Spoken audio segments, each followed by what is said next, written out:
Um estudo realizado pelo BID, que é o Banco Interamericano do Desenvolvimento, aponta o Brasil como campeão da desigualdade tributária na América Latina. Vamos entender um pouquinho mais sobre isso com o presidente e nosso convidado, presidente da Associação Comercial de São Paulo, doutor Rogério Amato. Rogério, boa noite, muito obrigado pela gentileza. Imagina. Rogério, o que quer dizer exatamente desigualdade tributária? O Brasil tem uma característica que é o manicômio tributário. Então, você cria o imposto e, em seguida, você começa a criar as exceções a esse imposto, imunidades, benefícios, etc.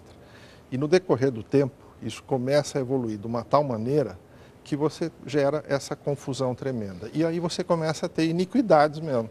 Você começa a ter problemas, você começa, por exemplo, o capital, ele começa a ser tributado, a pessoa física um pouco menos. Então, essa é, em suma, o que esse primeiro, nós recebemos, ainda não recebemos o estudo completo, sim, mas esse primeiro sumário está mostrando bem isso, né? Nós arrecadamos muito, arrecadamos mal e custa caro arrecadar. Então, o imposto de você lá tem 646 bilhões, mais ou menos, é isso ou não? Esse ano nós vamos passar do 1,5 trilhão.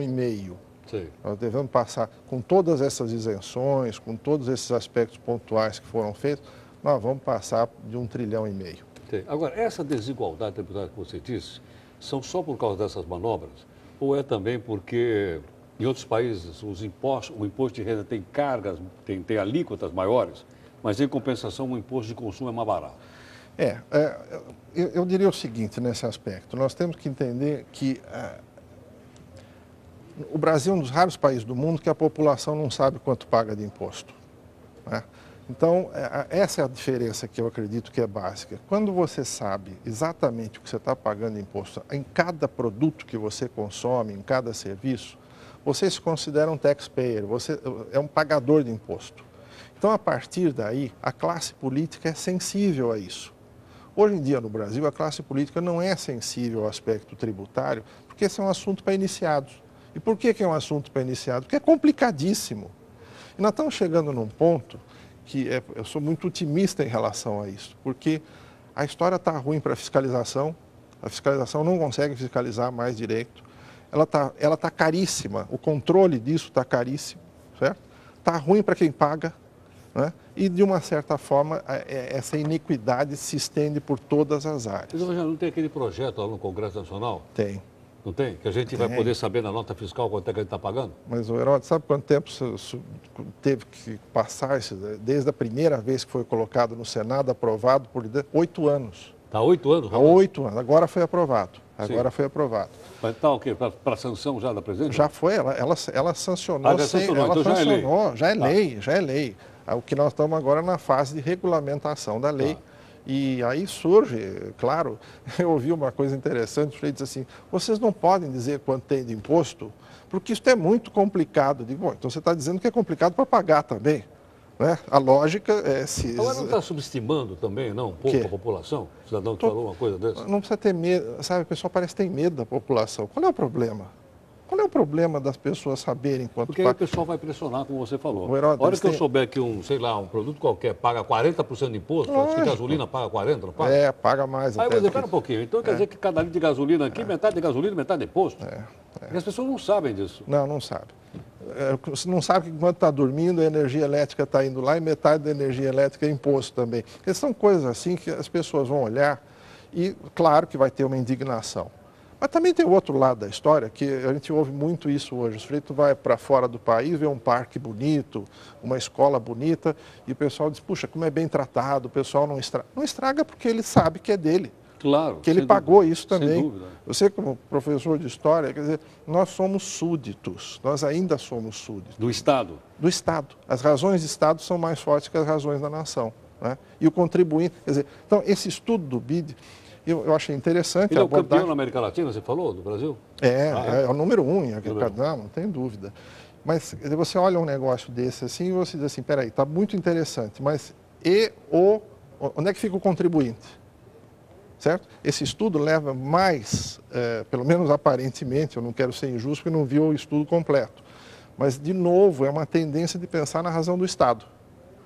Certo? Pensa nas razões de Estado.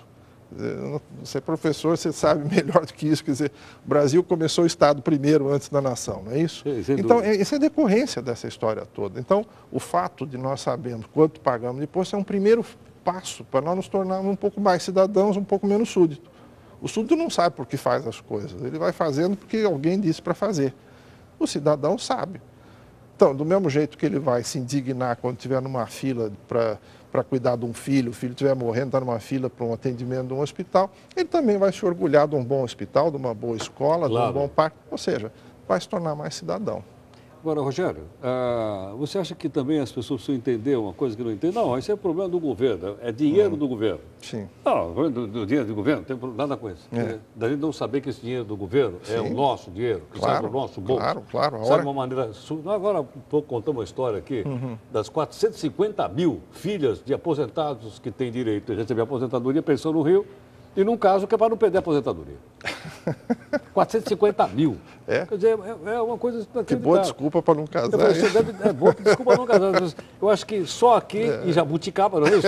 Não deve ter lugar nenhum do mundo isso. Não tem. E a gente acha, às vezes até o pessoal brinca, mas está saindo do nosso bolso. É tragicômico. A gente ri porque, sabe, nós temos essa característica. Você sabe que tem umas coisas que assustam muito. Nós fizemos uma pesquisa, recebemos da Pricewaterhouse uma pesquisa, foi sobre obrigações acessórias. A obrigação principal é pagar imposto, a obrigação acessória é você informar sobre o imposto. Nós temos uma repetição do que você é obrigado a informar, que é de uma tal loucura. Eu vou só ler porque eu gostaria de te dar essa informação. No trabalho, nas previdências, tem 31 ocorrências de repetições. No PIS, COFINS, 76. No Imposto de Renda e Contribuição, 59 ocorrências. No IPI, 49. No ICMS, 73. Então, você imagina que a empresa, a gente lá na empresa tem que contratar o advogado, o contador, certo? E tentar preencher tudo isso certo. Se você preenche errado, as multas são pesadíssimas, é um negócio pesado. Então, isso tudo é custo.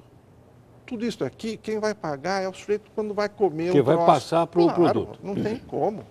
Sabe quanto representa isso? 4% do custo médio das empresas, que é 60%, ou seja, 2,4% do faturamento geral de todas as empresas. É um imposto disfarçado. Além dos impostos todos que estão declarados, que você vê, você tem esse disfarçado que você não sabe. Isso tudo vai ter que vir à tona. Presidente da Associação Comercial de São Paulo, está aqui conosco. Rogério, falar um pouquinho também de um outro aspecto interessante em relação aos impostos. Né? Desde a época do período colonial, já que você lembrou da história, o pessoal tenta não pagar imposto no país. Né? O pessoal faz aquelas estátuas de madeira, Santo do Paulo. O Santinho do Paulo, que por ali eles contrabandeavam, então, ouro em pó, lá na região de... Agora é o seguinte, pagar imposto não é um ato de cidadania? É, claro. Ninguém pode ser contra pagar imposto. Agora você lembrou bem, o Santo do Pauoco era para não pagar um quinto dos impostos. Nós estamos hoje com 1/3 dos impostos. Então você imagina, se naquela época se fez uma revolução para que isso não acontecesse, o que está acontecendo hoje é isso. Quer dizer, nós estamos pagando muito mais, 33%, 34% do nosso são impostos. Então, nós estamos chegando nesse ponto de saturação também. Agora, eu digo o seguinte, você acha que também se cria uma consciência maior no país, que, como disse, pagar imposto é um ato de cidadania? Ou a gente ainda tenta dar uma graninha para o fiscal para deixar as coisas passar? Olha, eu tenho vontade de dizer a mesma coisa que você, mas não posso, né? Então, nós temos que concordar que, de fato, quer dizer, toda essa situação leva... É como eu disse a você, nós estamos chegando num ponto do perde-perde.